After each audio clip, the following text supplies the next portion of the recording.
Friends, आज की यह वीडियो हमारी व्यावसायिक अध्ययन से है, जिसमें आज का जो टॉपिक है वो है प्रशिक्षण विधियाँ।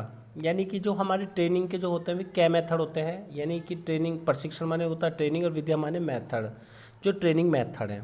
अब इसे हम विस्तार पूर्वक पढ़ते हैं। देखो, प्रशिक्षण की बहुत सी विधियाँ हैं जिनमें विस्तृत तौर पर दो भागों और समूह में विभाजित किया जा सकता है। इन्होंने वैसे तो बहुत सारी विधियाँ पर जिन्हें विस्तृत तौर पर दो भागों में विभाजित किया जा सकता है। एक तो होता है ऑन द जॉब विधियाँ और एक होता है ऑफ द जॉब विधियाँ। देखो, अब आगे इसमें ऑन द जॉब विधियाँ वे हैं जिनमें कार्यस्थल का प्रयोग किया जाता है। देखो क्या कह रहा, ऑन द जॉब विधि वो है जिसमें कार्यस्थल पर प्रयोग किया जाता है। वहीं ऑफ द जॉब विधियाँ वे हैं जिन्हें कार्यस्थल से दूर प्रयोग किया जाता है। एक तो वे जॉब है जो कार्यस्थल का प्रयोग किया जाता है और एक दूसरा जिसमें कार्यस्थल से दूर प्रयोग किया जाता है। पहली विधि से आशय यानी ऑन द जॉब से आशय कार्य करते समय करके सीखना। देखो अंडरलाइन भी हुआ है, कार्य करते समय करके सीखना, यानी हम कार्य कर भी रहे हैं और सीख भी रहे हैं। जबकि दूसरी विधि से तात्पर्य कार्य करने से पहले सीखना, यानी उसमें आप ट्रेंड होने चाहिए जब बाद में आप किसी को दूसरे को सिखाओगे। तो क्या बताया, पहले में कार्य करते समय सीखना और दूसरा विधि में कार्य करने से पहले सीखना। अब आगे चलते हैं बेटा। इसमें जो है अब दोनों जॉबों को इन्होंने विस्तार पूर्वक बताया है। एक तो है पहला ऑन द जॉब विधियाँ। सबसे पहला बताया प्रशिक्षणार्थी कार्यक्रम। देखो इसके अंतर्गत प्रशिक्षणार्थी को एक कार्य में निपुण कर्मचारी के नियंत्रण में रखा जाता है। यानी क्या है, एक व्यक्ति उसमें ट्रेंड होगा और सभी व्यक्ति उसमें सीखने वाले होंगे। क्या बताया कि एक कार्य में निपुण कर्मचारी के नियंत्रण में रखा जाता है, यानी कि एक जो कर्मचारी है वो उस काम को पूर्ण रूप से जानता है, उसके अंडर में सभी काम कर रहे हैं।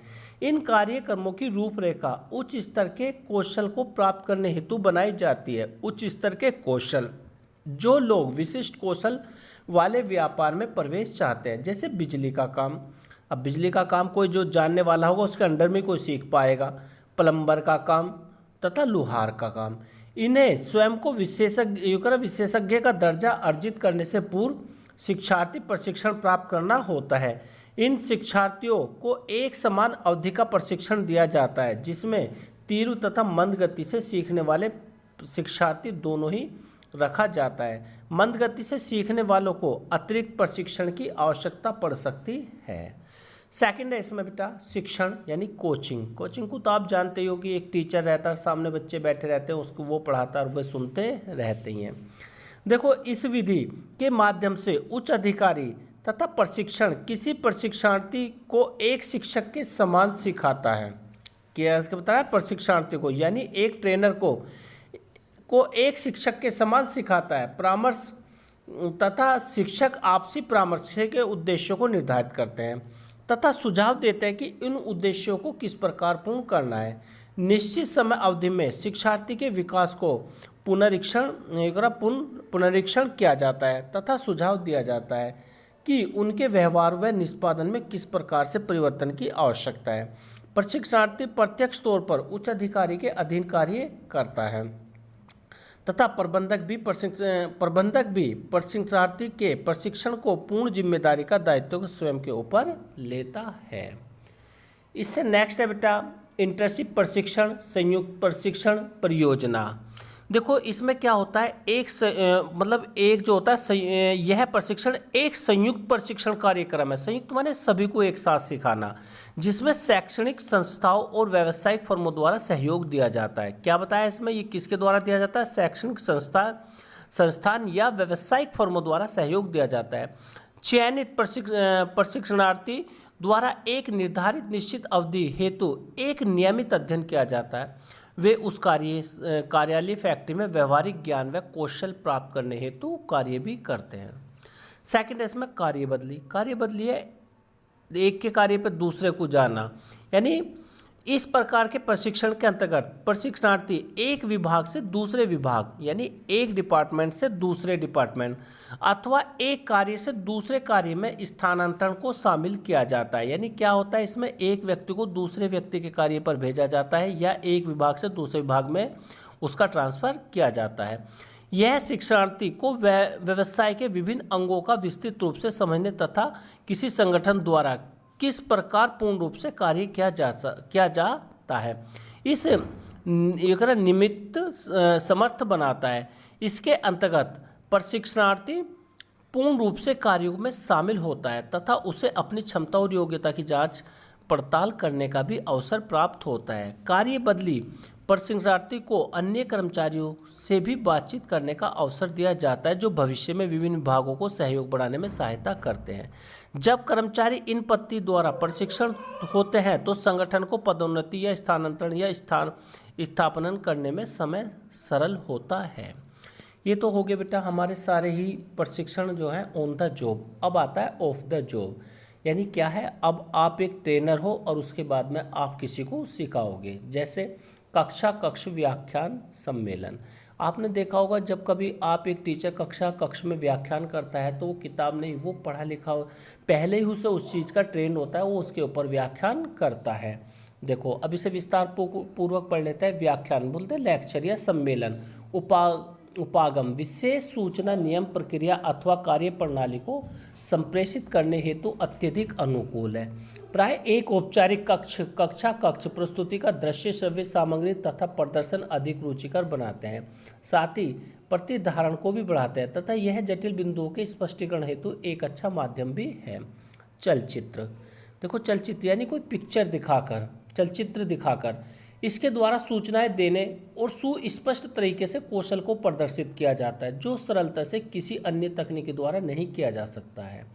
यह सम्मेलन व चर्चा के साथ साथ कुछ विशेष स्थितियों में भी अत्यधिक प्रभावी विधि है। तीसरा रहा इसमें केस स्टडी यानी समस्यात्मक अध्ययन। केस अध्ययन के माध्यम से संगठन के वास्तविक अनुभवों के आधार पर प्रयास करते हैं कि किस प्रकार संभावित वास्तविक समस्याओं को यथार्थ रूप में वर्णित किया जाए जो प्रबंधकों के समक्ष आए। प्रशिक्षणार्थी समस्याओं का निर्धारण, कारणों और विश्लेषण करने तथा वैकल्पिक समाधान निकालने में तथा उसको क्रियान्वित करने में केसों का अध्ययन करते हैं। अब इससे आ गया कंप्यूटर प्रतिमान। यह इस प्रकार के कार्य वातावरण के निर्माण में सहायक है जो कंप्यूटर में प्रोग्राम द्वारा कार्य के वास्तविक स्थितियों की नकल करने में सक्षम है। इसमें प्रशिक्षणार्थी बगैर किसी जोखिम के अथवा कम लागत पर सीख सकते हैं जो गलती त्रुटियां वह वास्तविक जीवन स्थिति में कर सकता है। प्रोकष्ट प्रशिक्षण, इस प्रणाली के अंतर्गत कर्मचारियों को अपने कार्य को उन्हीं उपकरण पर सिखाते हैं जिन पर उन्हें कार्य करना है। यानी क्या बताया कि उन्हीं उपकरण यानी उन्हीं यंत्रों पर कार्य सिखाते हैं जिन पर उन्हें कार्य करना है, परंतु इस प्रशिक्षण को वास्तविक कार्यस्थल से हटाकर दिया जाता है। प्रशिक्षण कक्ष में वास्तविकता कार्यस्थल के आधार पर वातावरण उत्पन्न किया जाता है। यानी क्या है, जो हमें जिस यंत्र पर जो कोई काम करेगा उसी का, पर उन्होंने बताया प्रशिक्षण कक्ष से वास्तविक से हटाकर कार्यस्थल का वातावरण तैयार किया जाता है, यानी उसी के जैसा का बिल्कुल एक डमी तैयार किया जाता है। कर्मचारियों द्वारा वही उपकरण, फाइलें व वस्तुएं प्रयोग की जाती है जैसे कार्यस्थल में प्रयोग की जाती है। इस बात को ध्यान विशेष रूप से रखा जाता है कि कर्मचारी मूल्यवान उपकरण तथा मशीनों का उपयोग कुशलतापूर्वक कर सके। यानी हमें किसी व्यक्ति को कोई मशीन चलानी सिखानी है या कोई करना, तो उसी तरह की एक उपकरण को उसके सामने रखा जाएगा, फिर उससे बार बार उसे करके दिखाया जाएगा। एक आता है बेटा इसमें नियोजित अनुदेशन प्रशिक्षण। इस प्रणाली के अंतर्गत कुछ पूर्व नियोजित विशिष्ट कौशल तथा सामान्य ज्ञान के अधिग्रहण को संविष्ट किया जाता है।